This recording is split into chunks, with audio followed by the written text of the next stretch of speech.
Nuclear উপাদানগুলা একসাথে clamping clamping হয়ে যাচ্ছে, তো এটাকে আমরা বলছি নিউক্লিয়ার ক্লাম্পিং। ওকে, এরপরে আপনি দেখেন যে মাইটোকন্ড্রিয়া গুলা, এই যে মাইটোকন্ড্রিয়া গুলো, M4 মাইটোকন্ড্রিয়া গুলো সোয়েলিং হয়ে যাচ্ছে, এবং আপনি দেখতে পাচ্ছেন এখানে কিছু ভ্যাকিউল আপনি পাওয়া যাচ্ছে। তার মানে সেলটা কোন অবস্থায় আছে? রিভার্সিবল ইনজুরিতে আছে। এই জায়গাতে মাইটোকন্ড্রিয়া আরো ফুলে গেছে, নিউক্লিয়াসের নির্দিষ্ট কোনো স্ট্রাকচার নাই, এবং আলটিমেটলি সেলটা ডিস্ট্রাকশন হয়ে গেছে। তো এগুলো থেকে কিন্তু আমরা আসলে ইজিলি বুঝে যেতে পারি যে কি কি হবে। তাহলে এবার যদি আপনাকে জিজ্ঞেস করে যে morphology of the reversible cell injury পরীক্ষাতে, আপনি কি চোখটা বন্ধ করে বলে দিতে পারবেন না বলেন তো? তাহলে প্রথম কথা হচ্ছে যে মরফোলজিতে আর্লিয়েস্ট ফিচার, আর্লিয়েস্ট ফিচার হচ্ছে সেলুলার সোয়েলিং। এইটা একদম আপনার ধরেন কি বলা যায়, এসবিএ প্রশ্ন তো আসতে পারে এক। এখন 2 নম্বর হচ্ছে সেলটা যখন সোয়েল হয়ে যাবে, এখানে আরো কিছু ঘটনা ঘটে। সেলটা সোয়েল হয়ে যাওয়ার কারণে সেলটা টসটসে হয়ে যায়, ইনক্রিজ টার্গার প্রেসার বাড়ে, ওই সেলটা সোয়েল হওয়ার কারণে সেলের মধ্যে পানি জমে গিয়ে ওই অর্গানটার ওজন বেড়ে যেতে পারে। ওকে, সো ওই অর্গানটার ওয়েট বেড়ে যেতে পারে। এবং এখানে আরেকটা ঘটনা ঘটে, বলছে যে এখানে অর্গানটাতে পেলর পাওয়া যায়। পেলর কেন পাওয়া যায়?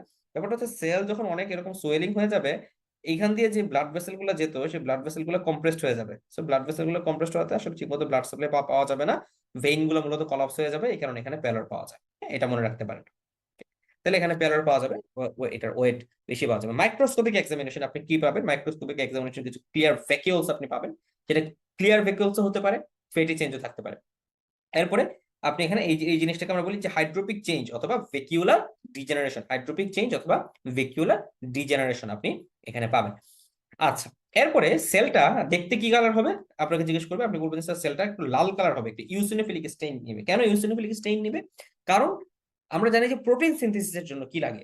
প্রোটিন সিনথেসিস করার জন্য ডিএনএ থেকে এমআরএনএ থেকে টিআরএনএ, এগুলো থেকে প্রোটিন সিনথেসিস হয়।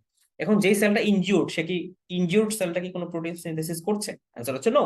সো সে যদি প্রোটিন সিনথেসিস না করে, তার কি আরএনএ এর পরিমাণ বাড়বে না কমবে? কমবে। আরএনএ মানে কি? Ribo nucleic acid. সো অ্যাসিডের পরিমাণ কি হলো? কমলো। অ্যাসিড কোন ধরনের স্টেইনকে আকর্ষণ করে? আমাদের স্টেইন আছে 2 রকমের, একটা হচ্ছে ইউসিনোফিলিক স্টেইন, একটা হচ্ছে বেসোফিলিক স্টেইন। বেসোফিলিক মানে বেইসকে পছন্দ করে, বেইস মানে ক্ষার, ক্ষারকে পছন্দ করে, ওই স্টেইনটা হচ্ছে নীল কালার।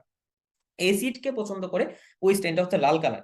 আপনার যদি রাইবোনিউক্লিক অ্যাসিড কমে, আপনার যদি আরএনএ কমে, হ্যাঁ সিম্পল হিসাবটা আমি বুঝি আপনাকে, ধরেন আপনার আরএনএ যদি কমে, তার মানে আপনার অ্যাসিড কমলো।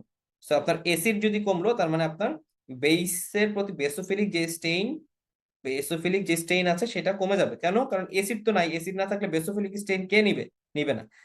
এই কারণে তুলনামূলক কি হবে? তুলনামূলক আপনার ইউসিনোফিলিক স্টেইনটা বেশি হবে।